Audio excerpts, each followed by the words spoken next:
Hello दोस्तों, आज अपन बात करेंगे second grade mathematics book list के बारे में। काफ़ी सारे भाइयों ने ये क्वेश्चन पूछा है कि सेकंड ग्रेड मैथमेटिक्स के लिए क्या आइडियल बुक लिस्ट रहेगी जिससे हम एग्ज़ाम को क्रैक कर सकते हैं।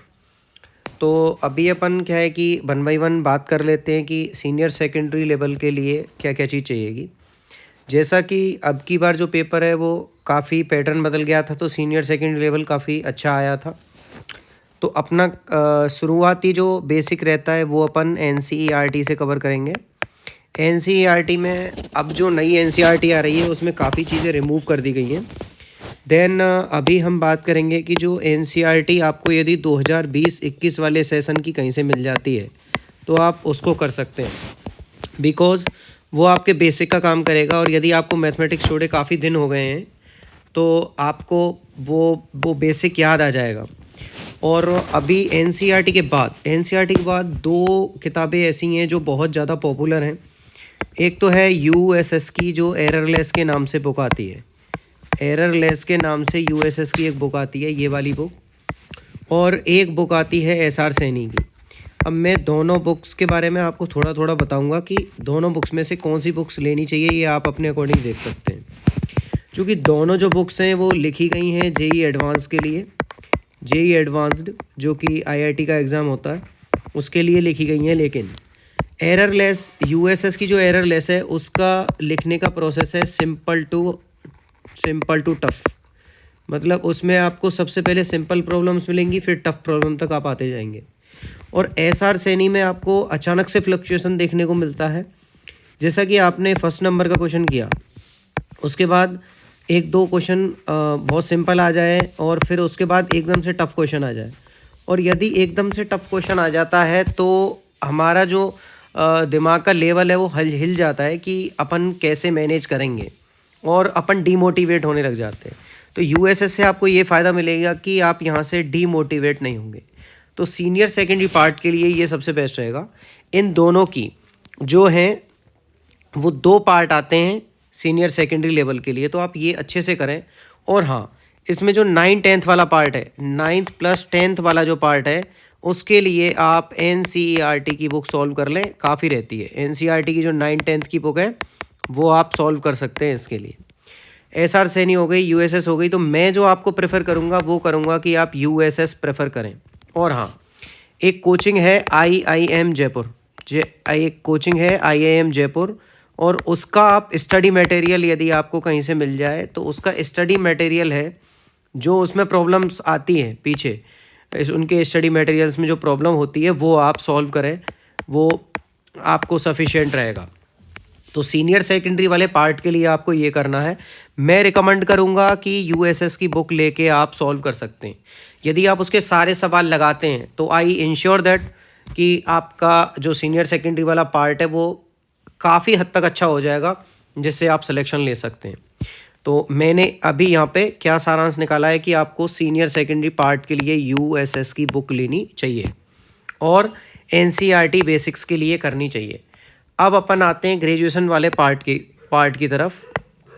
तो देखिए, ग्रेजुएशन वाले पार्ट की यदि मैं बात करूँ तो हमने जो बीएससी में जो भी पढ़ा है, जो भी बुक्स पढ़ी है, मोस्टली हमारे राजस्थान में पॉपुलर हैं जेपीएच की बुक्स प्लस नवकार पब्लिकेशंस की बुक।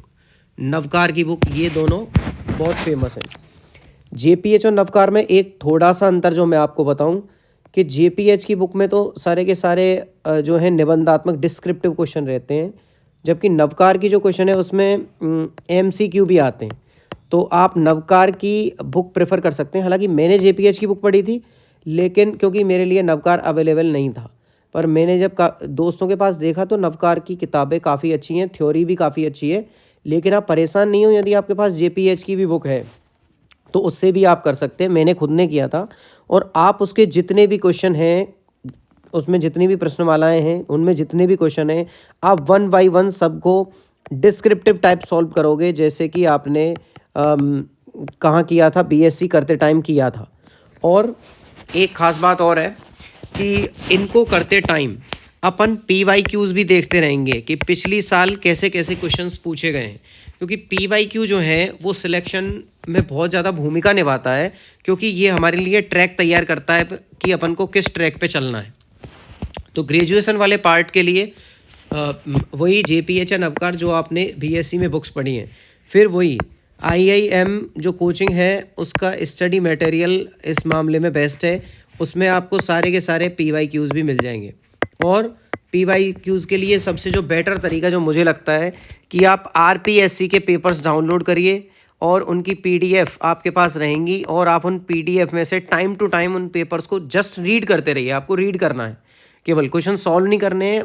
तैयारी के दौरान क्वेश्चन RPSC के आपको सॉल्व नहीं करने हैं। जब आपकी कोई चैप्टर हो जाए, और मेरा मानना तो ये है कि इनको आप as a mock test use कर सकते हैं बाद में, जब आपकी पूरा एक बार सिलेबस हो जाए। लेकिन आप पेपर्स देखते रहें, जिससे कि आपको अंदाज़ा लगता रहेगा कि इतने टफ क्वेश्चंस भी नहीं आते हैं। और ग्रेजुएशन वाले पार्ट के लिए आपको कहीं ज़्यादा भागना नहीं है। और यदि आप कोई ऑनलाइन कोचिंग ले रहे हैं तो उसके नोट्स तो बेस्ट रहते ही हैं, क्योंकि वो कम्प्लीटली JPH नवकार इन किताबों पर आधारित रहते हैं। यदि कोई इंग्लिश मीडियम वाला भाई है, खैर JPH और नवकार की किताबें भी आती हैं, और ज़्यादा एडवांस लेवल तक पढ़ना चाहता है तो कृष्णा पब्लिकेशंस की एक बुक आती है, पर ये ओवरलोड हो जाता है, ये आपको काफ़ी ओवरलोड कर देगा। तो आपको ये नहीं लेना, आपको JPH और नवकार पब्लिकेशंस की ही बुक लेनी है, और इनसे ही आपका सारा काम हो जाएगा। अब हम आते हैं लास्ट एंड फाइनल जो पार्ट है 40 मार्क्स का, टीचिंग मेथड वाला पार्ट। तो टीचिंग मेथड वाले पार्ट के लिए आप कोशिश करें कि पहले तो कलाम अकेडमी की 3rd ग्रेड वाली बुकलेट आती हैं, पहले तो आप वो पढ़ें।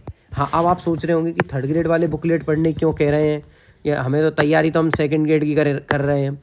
लेकिन 3rd ग्रेड वाली बुकलेट आपको इसलिए पढ़नी है क्योंकि उनमें काफ़ी बेसिक्स दिया होता है। फिर उसके बाद और आपको सबसे बेस्ट तरीका तो ये है कि आप PYQs करें, आपको वहाँ से समझ में आएगा। और एक राजस्थान हिंदी ग्रंथ अकादमी की एक पुस्तक आती है, और वो है माध्यमिक विद्यालयों में गणित शिक्षण ऐसे करके एक पुस्तक आती है। और ये पुस्तक आजकल आने लग गई है आधुनिक गणित शिक्षण के नाम से, तो ये आप पुस्तक पढ़ सकते हैं। वैसे तो ओपन यूनिवर्सिटी की वर्धमान महावीर ओपन यूनिवर्सिटी की भी बुक आती है गणित शिक्षण करके, आप वो भी पढ़ सकते हैं।